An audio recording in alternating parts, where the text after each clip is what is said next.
One of the differences between men and women is that men will sell anything. Their parents' house, their kid's report card, their body fluids. Men tend to put everything into financial terms. A woman will say, wow, that's beautiful, whereas a man will say, wow, what did that set you back? Most guys would rather make big bucks doing something they hate than make a comfortable living doing something they love. It's not smart or correct, but it's one of the things that makes us what we are.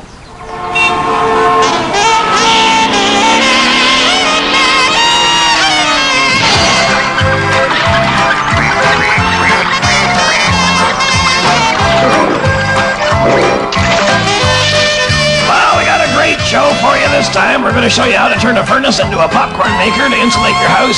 I'm going to be splitting some logs, so I'll get rid of my valuables off the bench. Dougie Frank will be along with a few words of, well, just words. And Bill and I are going into the woods for a big surprise. And now, here's the Ricardo Montalban of duck hunting, my uncle, Red Green.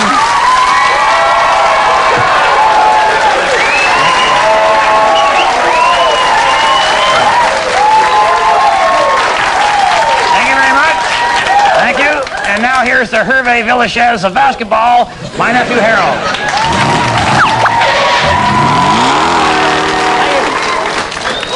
Odd thing happened to Junior Sinton this week. A couple from the city come right up to his front door, offered him $200 for his wood pile. That wood pile's just covered in ants. What'd they want that thing for? Junior didn't ask, Harold. Once he heard $200, that pretty much ended the discussion. He just grabbed the money and started throwing the wood into the car, which wasn't all that easy. They had 2 phones in there. Why would you have 2 phones in your car, Harold? Well, one might be a fax line. Of course, you know, you might have 2 lines in one phone. You know, that way you can talk to 2 people at one time. Yeah. Oh, you know what else? If you had that call waiting, 4 people at one time. Oh, conference calling. He has that. He can hook up everybody all together at one time. So if you have 2 phones, you don't need any friends, right? Basically, yes. You should look into that yourself, Harold. I was wondering about city people buying firewood, but apparently now with a lot of these condos, they have a fireplace in the living room or the dining room or even the bedroom. There's a sad commentary when you got to heat up your bedroom by sticking something in the wall. Uncle Red, these are majorly successful people. We're talking about movers and shakers here. Oh, we have movers and shakers at the lodge. No, they're more like waddlers and twitchers. I'm talking about people with money, people we should have here at the lodge. No, wait a minute, Harold. All we want to do is sell them every stick of firewood we can get our hands on. We want their money, not their company. It's no wonder the tourist industry's dying a death around here. That's the way I like it. If you get tourists and sightseers, you got to have sights for them to see, and next thing you know, you're talking quaint. You know how I feel about quaint. I'd rather just rake in as much money as we can. That's what we're going to do with this firewood thing. Oh, yeah, okay. Well, then there won't be any trees left. Who cares? We'll have enough money to buy more. Excuse me, but would the owner of a 1964 Pontiac Strato Chief just come and get me when he wants to leave? I just got to get my monster truck down off it. Trapper Jack was hunting bear, a dangerous hobby at best. They brought him back to the doctor in town and he was a heck of a mess. There was some assembly required, mostly teeth and bones and hair. Jack had always been good with a knife, but unfortunately, not quite as good as the bear. Well, you're going to end up on the couch this time. She's taken a night course making crafts. Created a dried flower arrangement, hung it on the wall, and you said, well, that looks silly. The 3 words you should never say to the woman you love for any reason.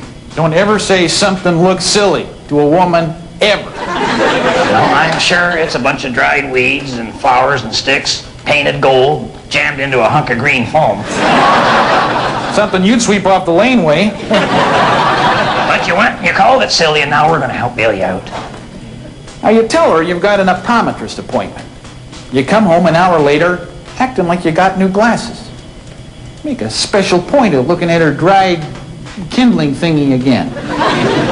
You say something like, oh, I see it now. What was I thinking of? I like that. Yeah, I really like the way the big things are crushing the little things there. Is that the real ragweed on that? By golly, that is an attractive unit there. What say we take down the picture of the dogs playing poker and pop that baby up there? You don't want to go overboard, though. It makes her suspicious. No, that's right. Actually, maybe give it a little bit of time. She'll start building something, maybe be half decent, you know? Or she may give it up altogether, go back to playing bingo and make some money. Either way, you win. Just give it a little time. Never say that anything she does is silly. No, otherwise she might mention that spice rack you built her. Or that new fishing hat. Or that silly lodge you joined. Well, this week with the guys all out there cutting down trees and chopping them up into firewood, I thought I'd take the handyman corner and teach you all how to split logs. Okay, first thing you want to do is stand the log up straight on a flat surface there, and of course you want to clear all the stuff out of the way that's around the thing. Oh yeah. You take a full swing with an axe and come down on something like a vise, and the hair will stand up so far on the back of your neck you can card wool on it. All right, we're all set to go here.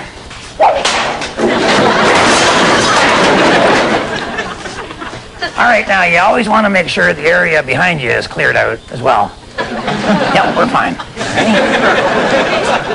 And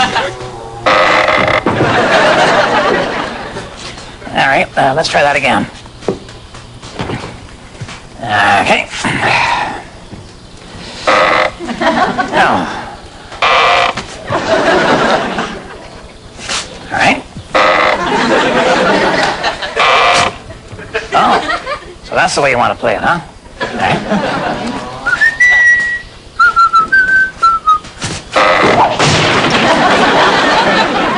There's actually a safer and more upscale way to split firewood, and that is to take something here which is called a wedge, from the Latin word wedgie, which means to split or rent asunder.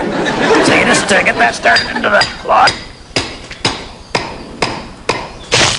All right, what's happened there is that somehow my thumb managed to get in between the hammer and the wedge, which is actually not a good place for a thumb to be. But one of the signs of a true handyman is his ability to control his temper. Right now I'm feeling pretty darn proud of myself. Mind you, there's always room for improvement. Coming up, got Bill out in the woods, making some kind of trouble. And Ranger Gord's got a brand new game. Well, Operation Firewood is off to a flying start. Got all the axes sharpened up. And we're going through chainsaw gas like the recession's over. Well, I hope you're being respectful of the environment and cutting down trees that only need to be removed due to disease and death and the proper thinning of a forest. Well, we're using the 100-to-1 ratio, Harold. For every 100 oak trees, we only cut down one. I only wish I had 100 nephews. Well, let's not forget our safety precautions, Uncle Red. Steel-toed boots, protective eyewear, and tying off the trees so they fall correctly. Too much work, Harold. The trees don't grow over 60 feet tall, so we stand 70 feet apart. That way every man gets his own tree. You don't have some goof coming in at the last minute and finishing her off when you did all the work to get her that close.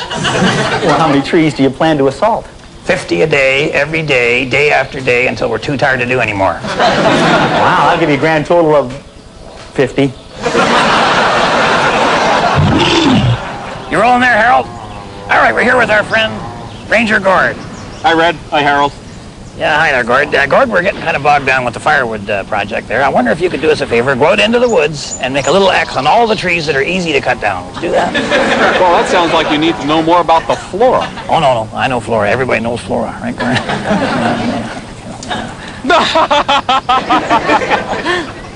No, I mean the flora in the woods. And you can learn all about the flora in the woods by playing this new game I invented called Gravitat.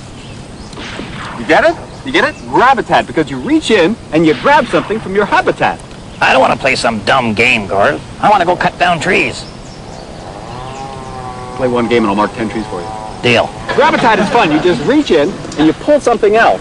And if you can identify it, it's worth 5 points. Okay, that's fine. 5 points for me. Your turn, Red. All right. Let's see what we got in here. There we go. It's I guess that'd be a stick, right? The dogwood. What's so funny about dogwood? Smell it.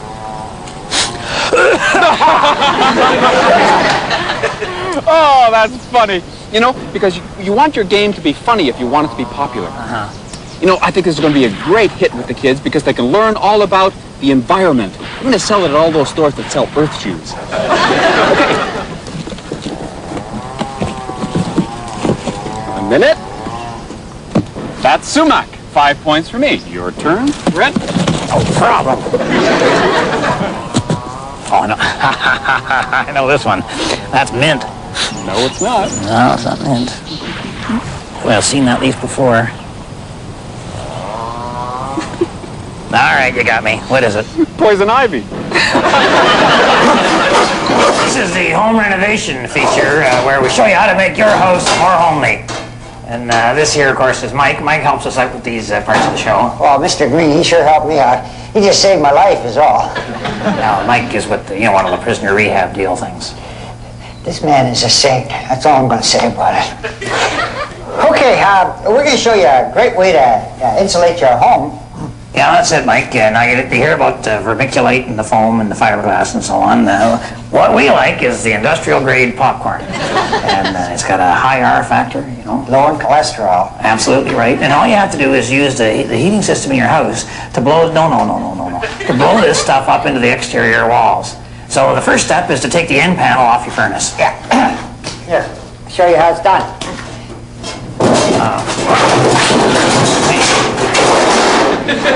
Got it.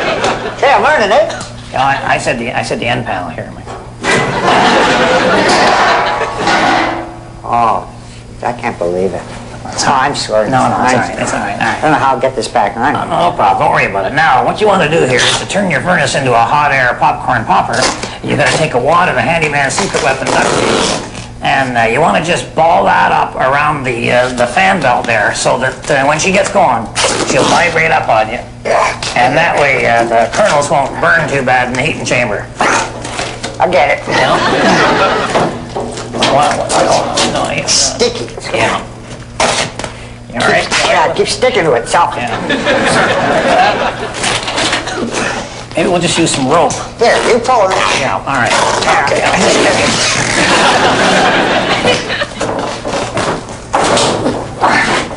Why don't I come through this way? No, I think if you came around the other way. All right. Yeah, you're right. You got it. There we are. Oh, hold on. This is working against me somehow. How much duct tape have we got? 2 more ducks. This will all make sense at a later date, I promise. All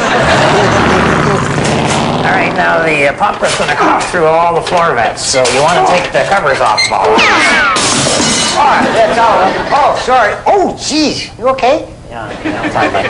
All right, now what you want to do is cut a hole in the wall about 8 inches above the floor and line these two right up so that the popcorn can continue right on up and go up and fill up your exterior wall. So what you need is a little bit of temporary ductwork, and what you can use is a boot box like this, cut the ends out of it, and then it's long enough to join up the 2 holes.